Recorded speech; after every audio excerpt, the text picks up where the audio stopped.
Hola a todos y todas. En la clase de hoy vamos a comenzar a hablar de una de las metodologías que se utilizan en la búsqueda racional de fármacos y vamos a diferenciarla a la búsqueda del diseño. Todas estas metodologías, como les contamos en la primera teoría, las vamos a estudiar asistidas por computadoras, es decir, son aplicaciones de la química computacional. Si recordamos un poquito de las primeras clases, uno de los paradigmas clásicos que se aplica en el descubrimiento de fármacos es el paradigma que se conoce como llave cerradura, donde de alguna manera representamos al ligando con una llave, ¿sí? Y al receptor, o al blanco molecular, como una cerradura, ¿sí? Este paradigma lo que dice es que en el descubrimiento de fármacos se buscan justamente ligandos que sean altamente selectivos a un determinado blanco molecular.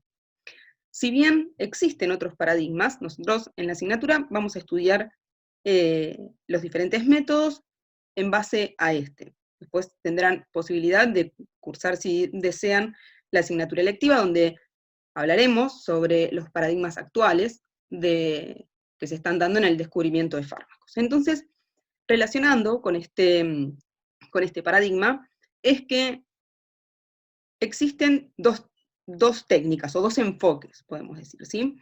Por un lado, uno podría diseñar un ligando de novo, ¿sí? Un candidato a fármaco nuevo, lo cual implica que debemos conocer determinadas características del sitio activo donde va a actuar este fármaco, y por otro lado, también podemos buscar fármacos, ¿sí? ¿A qué me refiero con esto? Buscar racionalmente fármacos, ¿sí? Se hace a través de una metodología que se conoce como cribado virtual. Entonces, en este punto es importante diferenciar el diseño de novo, ¿sí? De un fármaco nuevo, y por otro lado, buscar fármacos en, por ejemplo, grandes bases de datos.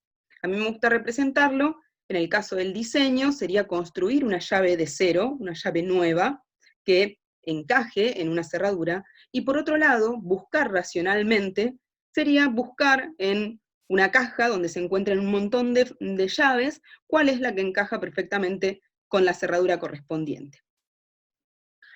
Dentro del diseño y la búsqueda racional de fármacos, tenemos dos grandes métodos. Por un lado, los métodos que llamamos directos, los cuales van a ser aplicables siempre y cuando conozcamos información sobre la estructura tridimensional del blanco molecular. Estos métodos en particular los van a estudiar con Luciana en las clases siguientes. Y por otro lado, tenemos aquellos métodos que denominamos indirectos, que están basados en la estructura del ligando. Es decir, que puede conocerse o no puede conocerse la estructura tridimensional del fármaco, porque en este caso nos vamos a enfocar exclusivamente en las características de los compuestos químicos, de las pequeñas moléculas. Dentro de los métodos indirectos, si bien hay una gran variedad, para representarlos sintéticamente, por un lado tenemos modelos QSAR, modelos que nos permiten relacionar cuantitativamente estructura con actividad o estructura con proteína, que son aplicados en la búsqueda racional. Por otro lado, tenemos los modelos del farmacóforo o patrón farmacofórico, que pueden emplearse tanto en diseño como en búsqueda. Y además, existen otro tipo de modelos que son basados, por ejemplo, en la similitud estructural, que pueden ser utilizados para la búsqueda racional. En la asignatura Química Medicinal nos vamos a enfocar, por esta vez, solamente en los modelos QSAR.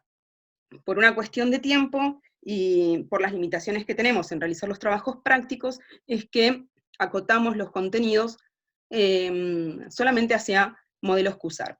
Si bien en un video subsiguiente les voy a hablar un poquito del patrón farmacofórico a modo de resumen. Como ya les adelanté en la teoría anterior, en estos modelos que vinculan relaciones cuantitativas de estructura-actividad, nosotros podemos, a partir de un modelo o algoritmo matemático, que, por ejemplo, esté conformado por diferentes tipos de descriptores, establecer una relación entre la estructura química de los compuestos y una actividad biológica o una propiedad de interés.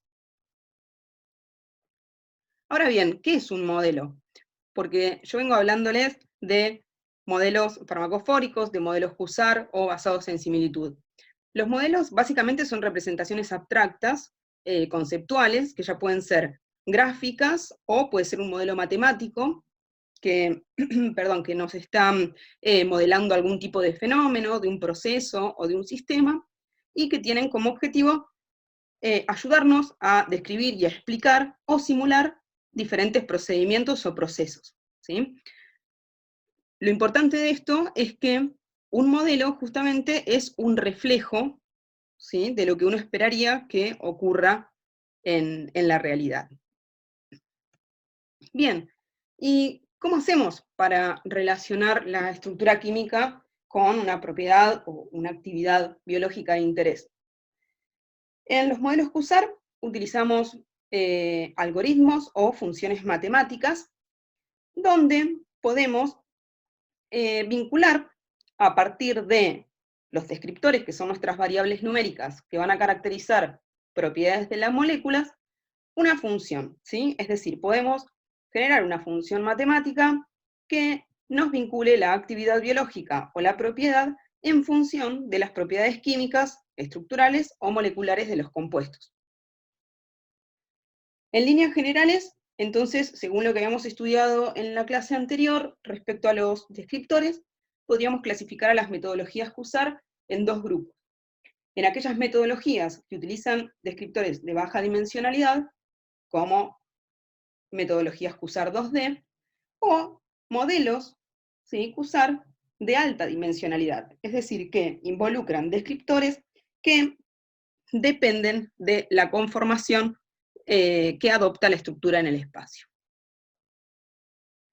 A su vez, si nosotros tenemos en cuenta la manera en la cual se seleccionan las variables independientes y la manera en que se correlacionan con la actividad o propiedad de interés, podemos clasificar a las metodologías QSAR en modelos QSAR lineales o modelos QSAR no lineales. Como les conté, debido a esta situación que estamos viviendo, en este tema en particular nos vamos a enfocar solamente en modelos QSAR lineales, si bien en años anteriores de la asignatura, abordábamos los dos tipos de modelos. En líneas generales, un modelo lineal puede tener una variable dependiente continua o una variable dependiente categórica, ¿sí? Pensemos, una variable dependiente continua podría ser la concentración inhibitoria 50, ¿sí? Entonces nosotros, a través de una regresión lineal múltiple, podríamos realizar un algoritmo o una función matemática, como la que pueden observar aquí en azul, que nos permita, a partir del cálculo de diferentes descriptores para las estructuras químicas, predecir, ¿sí?, la actividad de interés. Por eso decimos que es una variable dependiente continua. Ahora bien, también podemos realizar modelos que tengan variables dependientes categóricas, es decir, que nos permitan clasificar a un compuesto en una determinada categoría. En ese caso, la técnica que suele utilizarse mayormente es el análisis lineal discriminante, ¿sí?, donde en ese caso nuestro algoritmo o función matemática tendrá esta forma, donde a partir de los cálculos de los descriptores con sus correspondientes coeficientes, como resultado de esta función nos va a dar una clase, ¿sí? Es decir, por ejemplo, supongamos que estamos buscando compuestos que son activos o inactivos sobre un determinado blanco, la clase o la clasificación para ese caso será activo o inactivo, ¿sí?, representando siempre a la variable nominal por un número, ¿sí?, por una variable numérica. Solo a modo de comentario, como les conté que existían también, perdón, metodologías no lineales, En este caso, las metodologías no lineales nos permiten clasificar o categorizar también en clases, ¿sí? Un ejemplo son los árboles de decisión. Es decir, que en este caso ¿sí? No se utiliza una regresión lineal o un análisis discriminante, sino que a partir de diferentes tomas de decisiones se van clasificando a los compuestos en una categoría o en otra. Bueno, como verán, construir un modelo QSAR 2D tiene una serie de etapas. ¿Sí? La primera de las etapas, en parte, es la que ustedes realizaron en el primer trabajo práctico al descargar, curar y estudiar una base de datos de Kenviel. Por otro lado, una vez que tenemos ese conjunto de datos, lo que tenemos que hacer es generar los conjuntos con los cuales vamos a trabajar, posteriormente calcular el valor de los descriptores para este estudio, seleccionar cuáles son esos descriptores que mejor caracterizan a la propiedad que estudiamos, posteriormente confeccionar y generar el modelo QSAR propiamente dicho, validarlo, y finalmente aplicarlo para predecir la clase o los casos que no estén incluidos en un conjunto de entrenamiento, es decir, un conjunto de datos externos de bases de datos generales que podemos encontrar disponibles. Entonces, vayamos viendo las diferentes etapas. Como les dije, voy a ver, ¿se trabó? Ahí está. La primera etapa es construir una base de datos, ¿sí? Primero, lo que hacemos, obviamente, es a partir de la patología que nosotros estamos estudiando, buscar sobre el blanco molecular que es de nuestro interés, y luego buscar la información necesaria para generar nuestros modelos QSAR. ¿Sí? ¿Cómo se hace esto? Bueno, se puede hacer mediante una búsqueda bibliográfica, obteniendo los diferentes datos de una determinada actividad sobre el blanco molecular que estamos estudiando para los diferentes compuestos, ¿sí? Otra manera, que puede ser incluso complementada con la anterior, es descargar una base de datos, como lo que hicieron ustedes en el trabajo práctico, con la información de un determinado ensayo experimental sobre el blanco que estamos estudiando. Algunas características importantes, que si bien las vimos en la teoría de las bases de datos, las volvemos a repetir ahora, es que este conjunto de datos debe tener una diversidad estructural, ¿sí? Interesante, o sea, no ser solamente compuestos que pertenezcan a una única familia. Por otro lado, tenemos que parar nuestra atención en la homogeneidad, en la obtención del dato experimental, es decir, no tener datos ruidosos. Por otro lado, los valores de la variable dependiente de la actividad que nosotros estamos por modelar, debe tener una distribución de valores aceptable, ¿sí? Esto también lo vimos en la parte de base de datos. Y otra cuestión importante es que presenten el mismo mecanismo de acción sobre el blanco molecular que estamos estudiando. Bien, tenemos nuestro conjunto de datos con los que vamos a trabajar. ¿Qué es lo que vamos a hacer? Particionarlos, es decir, generar dos grupos de datos. Por un lado, el conjunto de entrenamiento, conjunto que vamos a utilizar para generar nuestro modelo QSAR. Y por otro lado, vamos a generar un conjunto de prueba, o test set, para validar el modelo, ¿sí? Estos compuestos que conforman el conjunto de prueba no pueden ser los mismos que estén en el conjunto de entrenamiento, ¿sí? Por eso es un conjunto externo. Bien, una vez que tenemos particionada esta base de datos, si bien existen diferentes metodologías racionales para hacer la partición, como por ejemplo, una puede ser utilizar diferentes técnicas de clustering, ¿sí? De agrupamiento, ya sea jerárquico o no jerárquico. Ustedes en el trabajo práctico lo van a hacer al azar, asignando un porcentaje de compuestos para cada uno de los conjuntos. Características que hay que tener en cuenta cuando particionamos estos dos grupos. Por un lado, que se mantenga una diversidad estructural en los compuestos que conforman un conjunto como otro. Y por otro lado, que sean conjuntos representativos, Es decir, si nosotros estamos estudiando, como les dije al inicio, si determinados compuestos son activos o inactivos frente a un blanco molecular, lo ideal sería que el conjunto de entrenamiento y el conjunto de prueba sea balanceado en ese sentido, ¿sí? Que tenga los mismos porcentajes de compuestos activos e inactivos.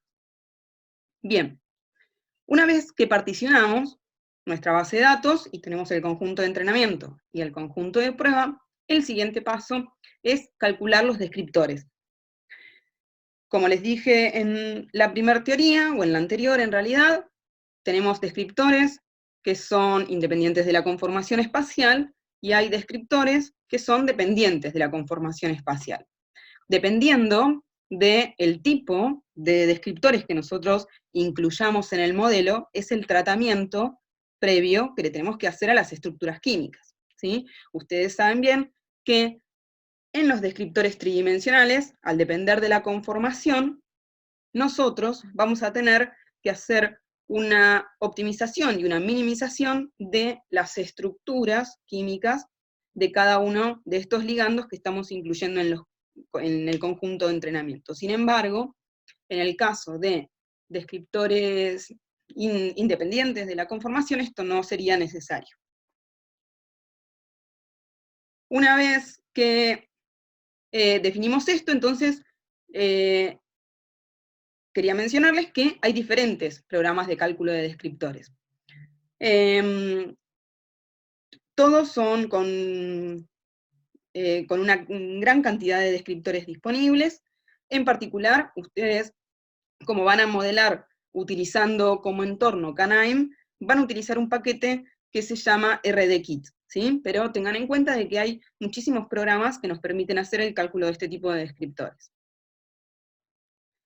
Bien, tenemos los conjuntos formados y tenemos los descriptores calculados. Entonces ahora lo que tenemos que hacer es seleccionar cuál es el mejor subconjunto de descriptores que vamos a utilizar para el modelado, ¿sí?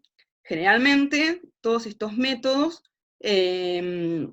introducen las variables en el modelo a través de una función de aptitud, o de una función logarítmica, o incluso a partir de ciertos criterios de selección que nos determinan qué variable tiene que ser retenida o eliminada del modelo. Ustedes en el trabajo práctico van a tener en cuenta tres cuestiones.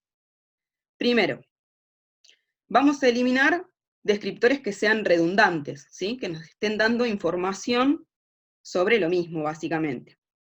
Por otro lado, vamos a eliminar descriptores que estén altamente correlacionados, que va en consonancia con lo anterior, o que aporten muy poco contenido de información.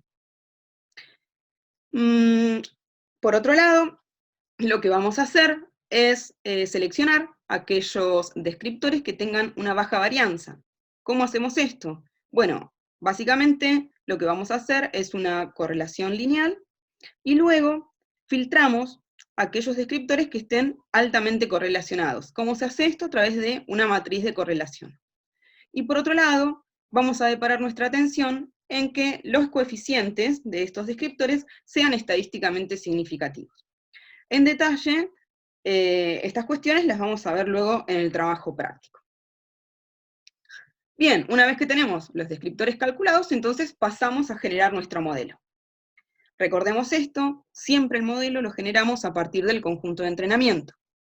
Si nosotros lo que queremos hacer es un modelo para determinar una variable dependiente continua, como puede ser, como les dije al inicio, la concentración inhibitoria 50, la dosis tóxica, la dosis efectiva 50, ¿sí? Vamos a utilizar una regresión lineal múltiple para hacer esto. Que esto ya lo vieron ustedes en diseño de experimentos, en la parte de estadística y demás, que básicamente es una función, una ecuación lineal, ¿sí? Que contiene múltiples descriptores. Nosotros en el trabajo práctico vamos a realizar un modelo con una variable dependiente categórica. Es decir, vamos a utilizar el análisis lineal discriminante para que nos permita clasificar compuestos en activos o en inactivos. ¿Sí? ¿Qué forma va a tener esa función o ese algoritmo? Bueno, una ecuación como la que ven acá a la izquierda, donde la salida, el output o la clase, ¿sí?, de la función discriminante va a ser un número que nos permita clasificar entre compuestos activos e inactivos. Esa función va a ser igual a la sumatoria de la multiplicación de una serie de descriptores con sus correspondientes coeficientes. Generalmente, para iniciar el modelado, lo que vamos a hacer es asignar una clase numérica a cada clase nominal de nuestro conjunto de datos. ¿A qué me refiero con esto? Que para iniciar el modelado, a todos los compuestos activos le vamos a asignar una clase de 1, y a todos los compuestos inactivos una clase numérica de 0. ¿Sí? Esto es para avisarle a los programas computacionales que nosotros vamos a utilizar que cuando en la clase numérica vea un 1, nos estábamos refiriendo entonces a compuestos activos. Y lo contrario para cuando se detecte entonces el 0. Estos modelos clasificatorios, entonces, como les decía, nos va a permitir clasificar a otros compuestos externos en activos o inactivos frente a un determinado ensayo, a inhibidores o no inhibidores frente a un determinado blanco molecular, o sustratos o no sustratos de, por ejemplo, una determinada enzima. Bien, ¿cuál es el siguiente paso? Generar el modelo, ¿sí? Generamos el modelo, como les decía anteriormente, mediante un análisis lineal discriminante. Una vez que generamos varios modelos, nosotros tenemos que seleccionar cuál es el mejor modelo, o cuál es el modelo que mejor representa, ¿sí?, el objetivo que nosotros estamos buscando. Básicamente, vamos a utilizar 3 criterios. Por un lado, uno que se conoce como el principio de parsimonia, o navaja de Occam, que es un enunciado filosófico, diría más que nada, que básicamente nos dice que nos vamos a quedar con aquellos modelos que menos descriptores tengan. Esto obviamente llevado a la química computacional, ¿no? En la filosofía no hablaban de descriptores. Pero en líneas generales podemos decir que los resultados más sencillos, ¿sí?, van a prevalecer sobre aquellos más complejos. Entonces, si nosotros tenemos un modelo que tiene un bajo número de descriptores incluidos en la función y tiene un determinado desempeño estadístico bueno, frente a otro con el mismo desempeño estadístico, pero una gran cantidad de variables independientes, nos vamos a quedar siempre con el más sencillo. Otra de las cuestiones que vamos a evaluar es que nuestro modelo tenga una buena capacidad predictiva.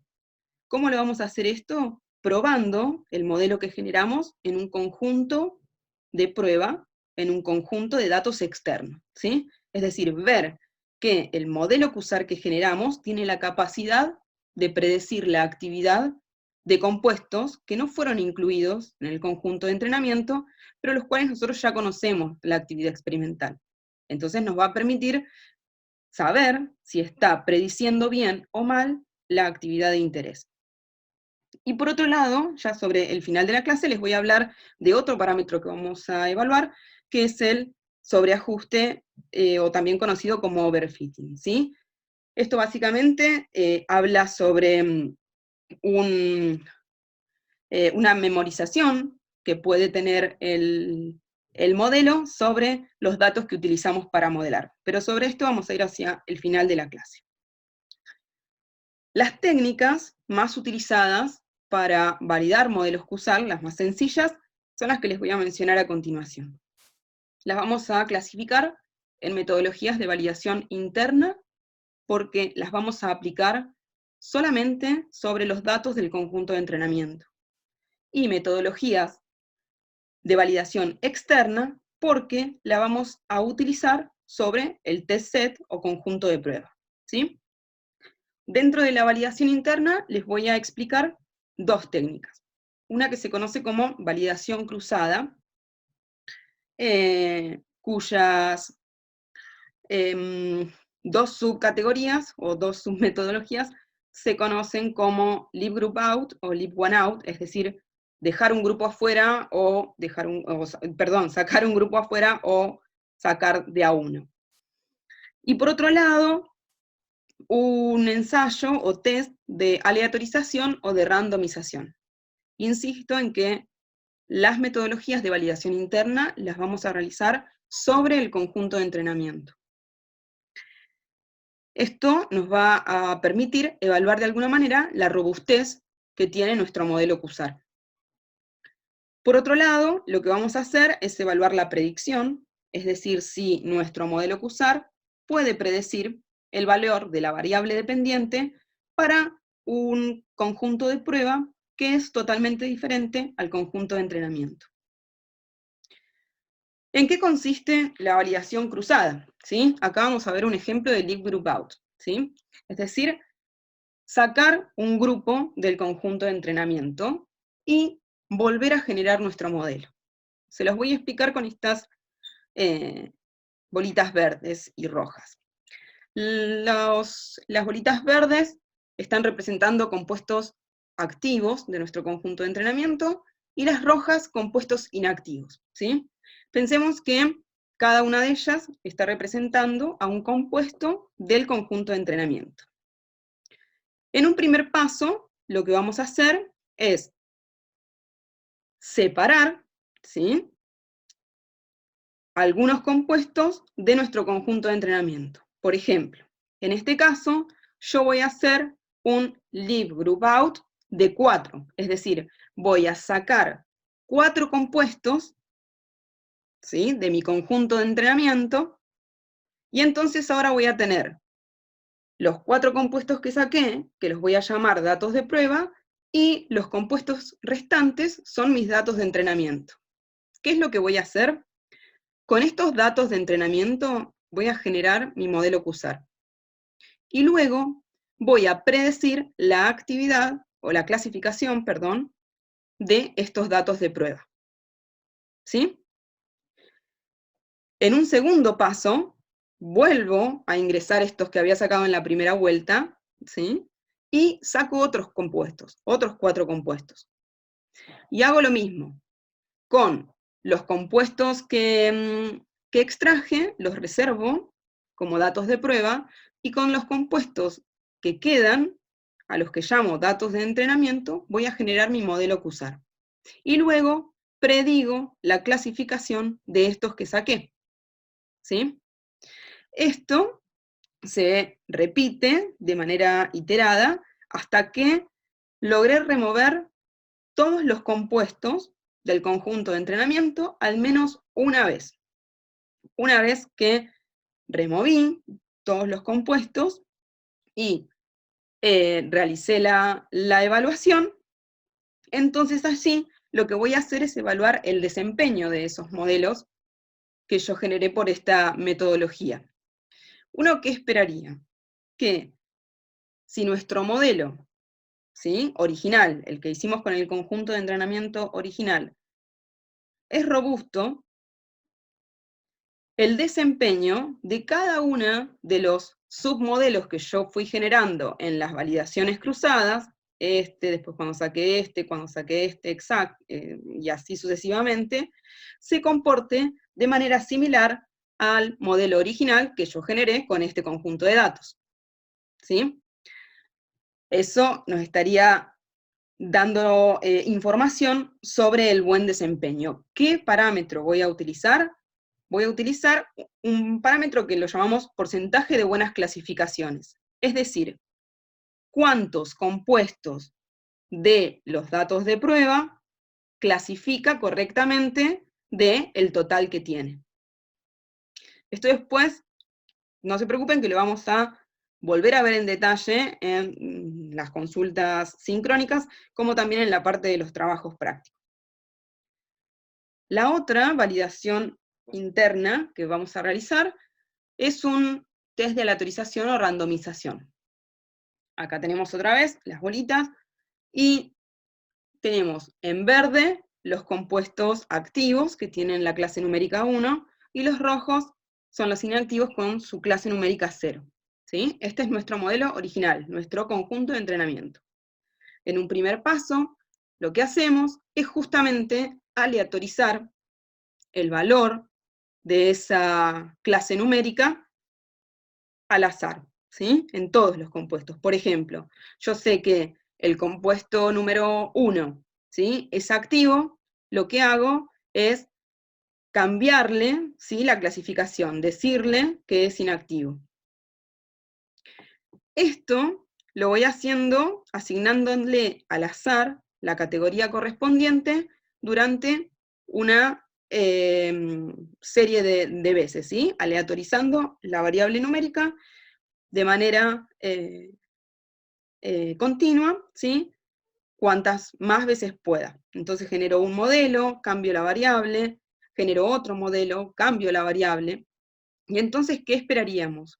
Que si nuestro modelo realmente es robusto, que al aleatorizar o randomizar la variable clasificatoria, estos que nosotros obtenemos, estos modelos aleatorizados, sean estadísticamente inferiores a nuestro modelo original, ¿sí? ¿Por qué? Porque lo que estamos haciendo acá es diciéndole al modelo, mirá, yo te estoy mintiendo, ¿sí? Te estoy diciendo que tal compuesto, que inicialmente era activo, lo voy a clasificar como inactivo. Para este caso, los parámetros que vamos a utilizar también son el porcentaje de buenas clasificaciones y la media del porcentaje de error. Otra metodología que se utiliza para validar los modelos que usar es el análisis de las curvas ROC. Estas curvas nos sirven a nosotros para evaluar dos parámetros que son sumamente importantes, que son la sensibilidad de un modelo y la especificidad.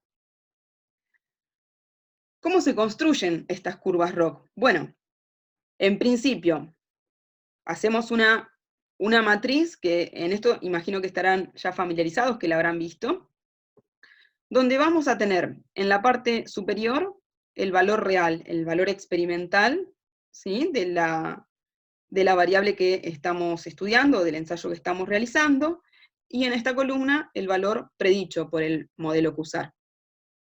Entonces, en esta matriz de confusión, lo que hacemos es decir, bueno, si el valor real es positivo, ¿sí?, y mi modelo lo predice como positivo, esos datos van a ser verdaderos positivos. Ahora, si mi valor real es negativo, y el modelo lo predice como positivo, tenemos los falsos positivos. Si mi valor real es positivo, y el modelo lo predice como negativo, tenemos los falsos negativos. Y obviamente que si el valor real es negativo, y el modelo lo predice como negativo, vamos a tener verdaderos negativos, ¿sí? Entonces, a partir de esta matriz de confusión, podemos determinar los dos parámetros, tanto la sensibilidad, que nos va a dar información sobre la tasa de verdaderos positivos, es decir, los verdaderos positivos sobre los totales, verdaderos positivos, más falsos negativos. Y en el caso de la especificidad, que es la tasa de verdaderos negativos, lo que voy a hacer es calcular la relación de los verdaderos negativos sobre los negativos totales, que van a ser los verdaderos negativos más los falsos positivos. A partir de estos datos de sensibilidad y de especificidad, entonces después podemos analizar las curvas ROC.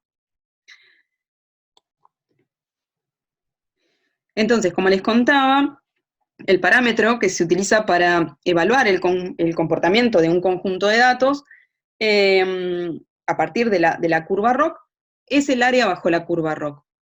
En este caso, pueden observar aquí a la derecha que tienen el diagrama, ¿sí?, de una curva donde vamos a graficar la sensibilidad versus 100 menos la especificidad. Es decir que, si la discriminación de nuestro modelo es meramente producto del azar, el área bajo la curva va a tener un valor de 0,5, que es esta línea azul que ven aquí. Ahora, si la discriminación es perfecta, ¿sí?, el área bajo la curva deberá tener un valor de 1. ¿A qué me refiero con esto? Que cuanto más cerca sea el valor del área bajo la curva, mejor va a ser la discriminación de los datos por el modelo. Esta métrica, la UCROC, la vamos a utilizar en principio, por ejemplo, para evaluar cómo se comporta nuestro conjunto de entrenamiento y cómo se comportan nuestro modelo en un conjunto de datos de prueba externo, ¿sí? Si nuestro conjunto de entrenamiento, nuestro modelo original, que lo generamos con el conjunto de entrenamiento, tiene un área bajo la curva muy cercana a 1, es decir, que clasifica muy, muy bien todos los compuestos, y en el caso de un conjunto de prueba, tenemos un área bajo la curva muy baja, es decir, que no predice correctamente la clasificación, allí tendremos que evaluar qué problemas puede tener nuestro modelo QSAR confeccionado. Probablemente, al ajustar también el modelo QSAR a los datos del conjunto de entrenamiento y no hacerlo sobre un conjunto de datos externo, podemos estar en presencia de un problema de sobreajuste, es decir, que nuestro modelo se aplica muy bien para los datos que yo utilicé para modelar, pero no es capaz de predecir la clasificación de un conjunto externo. Por otro lado, también es posible utilizar las curvas ROC, para seleccionar un valor de corte de nuestra función discriminante. Fíjense, aquí tenemos la distribución de un conjunto de datos, activos e inactivos, para un modelo, donde graficamos el número de compuestos en función del score, del valor de la función discriminante. Tenemos en rojo los inactivos, es decir, verdaderos negativos, y en verde los verdaderos positivos, que son los activos. Para un mismo valor de sensibilidad y de especificidad de nuestro modelo, el valor de corte que yo elegiría sería este punto aquí, A, ¿sí? Donde tenemos la misma proporción de falsos positivos que de falsos negativos. ¿Cómo veríamos este valor de corte, este valor de score en una curva ROC en este punto de aquí? ¿Sí? Este punto A nos está diciendo que para ese valor de corte de la función discriminante tenemos un valor de 85, del 85 para, 85% de sensibilidad y aproximadamente un 80% de especificidad. Ahora bien, elegir el valor de corte según el balance de sensibilidad y especificidad depende mucho del contexto. Por ejemplo, pensemos que nosotros trabajamos en un laboratorio que trabaja en el descubrimiento de fármacos de muy bajos recursos, ¿sí? Con seguridad, en ese laboratorio se va a buscar modelos, ¿sí? QSAR, que presenten una mayor especificidad. Es decir que la proporción de falsos, la cantidad de falsos positivos sea muy pequeña, ¿sí? Es preferible que perdamos algunos candidatos a evaluar, pero que todos aquellos candidatos que nosotros seleccionemos, ¿sí? Como activos, sean realmente luego activos experimentalmente. Es decir, que acá sacrificamos una cierta cantidad de compuestos activos para este valor de score, pero tenemos una cantidad muy, muy bajita de falsos positivos. Bien, y ya como finalizando la clase, vamos a hablar sobre un concepto importante que les mencioné anteriormente, que es el sobreajuste o overfitting. La pregunta que deberíamos respondernos al interpretar este concepto es si los modelos realmente aprenden a clasificar o a predecir o están memorizando. Básicamente el sobreajuste es el efecto de sobreentrenar un algoritmo con datos para los cuales se conoce el resultado deseado, ¿sí? El modelo puede, o debe, mejor dicho, alcanzar un estado en el que sea capaz de predecir el resultado de otros casos a partir de todo lo que aprendió con los datos de entrenamiento. De esta manera, generaliza sus respuestas para poder resolver diferentes situaciones que sean distintas a las que realizó con los datos de entrenamiento. Fíjense que en el dibujito que les pongo acá en el slide, en la parte inferior, lo represento con este juego que suele hacerse de unir puntos, ¿sí? Una cuestión es el conocimiento de la ubicación de los diferentes puntos, otra es la experiencia de cómo unir los puntos, y otra es simplemente sobreajustarlo a la imagen que nosotros deseamos. Este parámetro, o este concepto en realidad, lo podemos evaluar analizando, como les mencioné anteriormente, los valores de la curva Auser-Rock para el conjunto de entrenamiento comparado con los valores que nos da la Auser-Rock para un conjunto externo. Es decir, si nuestro modelo presenta sobreajuste, con seguridad la Auser-Rock para el conjunto de entrenamiento nos va a dar valores elevados, ¿sí? O sea, del orden de 0,7, 0,8, 0,9. Y sin embargo, cuando calculemos el área bajo la curva para un conjunto de datos externo, como un conjunto de prueba, este valor va a ser muy, muy inferior con respecto al del conjunto de entrenamiento. Otra manera de visualizarlo es analizando el error. Fíjense, en este caso los puntos azules se corresponden, aquí se los marco, se corresponden a los valores del error correspondiente al error, no, perdón, a los valores de score, de salida del modelo para un conjunto de entrenamiento, y los rojos para un conjunto de prueba, ¿sí? Lo ideal sería que el modelo, si no sobreajusta, nos dé una función que tenga una curva, por ejemplo, o una proyección de los datos como la curva negra. Ahora bien, si nuestro modelo presenta sobreajuste, seguramente nos va a dar una función que se grafique, por ejemplo, con las líneas que se ven de color verde, ¿sí? Fíjense, trata de ajustar, es decir, de clasificar solamente aquellos compuestos para los cuales se entrenó ese modelo. Y si estos datos los proyectamos hacia un valor de error, podemos visualizar el sobreajuste de un modelo en estas situaciones. Por ejemplo, en el caso de que el modelo, ¿sí?, realizado con el conjunto de entrenamiento nos dé como resultado un error decreciente en función del número de iteraciones con respecto a el error de un modelo evaluado en un conjunto de datos externos, ¿sí? Acá yo les pongo un signo de admiración porque hay que prestar atención frente a las medias de los porcentajes de error que nos arrojan los modelos realizados con un conjunto de entrenamiento y con un conjunto de test. En la parte de los trabajos prácticos vamos a analizar las diferentes métricas que utilizamos para evaluar el comportamiento de los modelos, que a modo de resumen se las he dado en la teoría.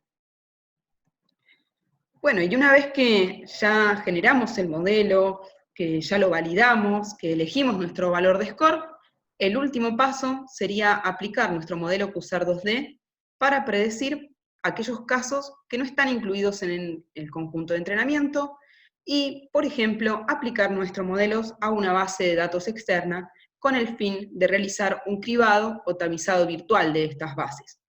En la próxima clase vamos a hablar en particular de la aplicación de estas metodologías indirectas y más específicamente sobre el cribado o tamizado virtual.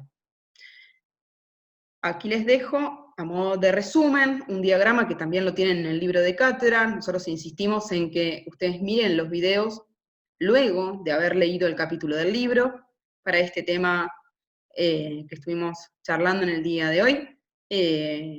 Pueden consultar, si es que aún no lo han hecho, al capítulo 5 del libro de cátedras de Química Medicinal, donde tienen el detalle de cada una de las metodologías que les fui comentando en la teoría.